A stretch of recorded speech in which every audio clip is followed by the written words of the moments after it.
Unë jam Emilian Sfora, jam një nga aksionerët e firmës Meja SHPK, drejtori i përgjithshëm. Kemi 10 vjet që ushtrojmë aktivitetin me prodhimit të esencave teravajore dhe fokusi kryesor është këtu në Malësitë Madhe, pasi dhe klima dhe toka janë më të përshtatura se sa pjesa tjetër e Shqipërisë. Këtë vit kemi mbjellur disa kultivar të ri. Këtu jemi në lavandola angustifolia e ardhur nga Bullgaria. Total kemi mbjellur diku ke 120 hektar si kompani dhe me nën kontrata të fermerëve.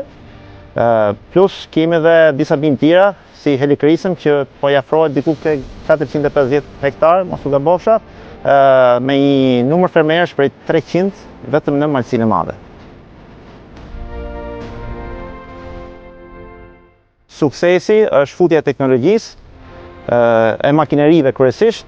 Siç e shikoni, ne kemi arritur të bluajmë burin në mënyrë që makineritë e korrjes, prashitjes dhe kultivimit të futen, ulet posto, rritet cilësia e bimës, jetë gjatësia e saj dhe duket edhe më bukur në fotografi.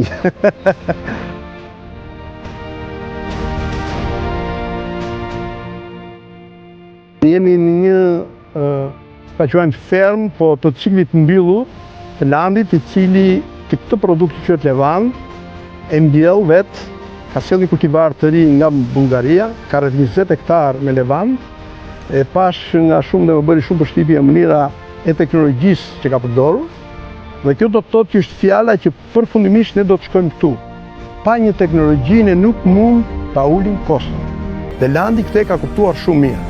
Ka lidhur rreth vetes 100 hektar dhe rreth 300-350 fermerë të lidhur në kontratë bashkë me landin, dhe landi orienton çfarë duhet mbjellin, kur duhet ta mbjellin dhe si duhet ta mbjellin. Pra kjo është ajo që duhet të bëjmë. Kjo bashki ka rreth 1500 hektar me bimë medicinale. Kuptohet që është prioriteti i qeverisë dhe një sfidë e qeverisë shqiptare dhe e ministrit bujqësisë, i cili këtë vit e ka mbështet dhe mbjelljen e bimëve medicinale për çdo fermë nga 2 dynym edhe lart, vetëm me AMTP dhe me aplikim online, ku nga informacionin që kam janë rreth 700 aplikime deri tani që kanë bërë. Këta janë modelet punës, kia ka bërë me kratë e tia, me zotësinë e tia.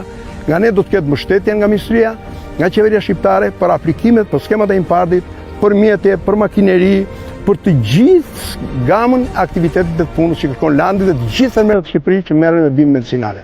Pra, këta nuk do të jenë vetëm. Qeveria me atë mundësi që ka, me atë buxhet që ka dhe shteti, do t'i çojmë në ato vende që do t'japin impakt, financë dhe mirëqenie për këto familje që jetojnë dhe merren në këtë kulturë.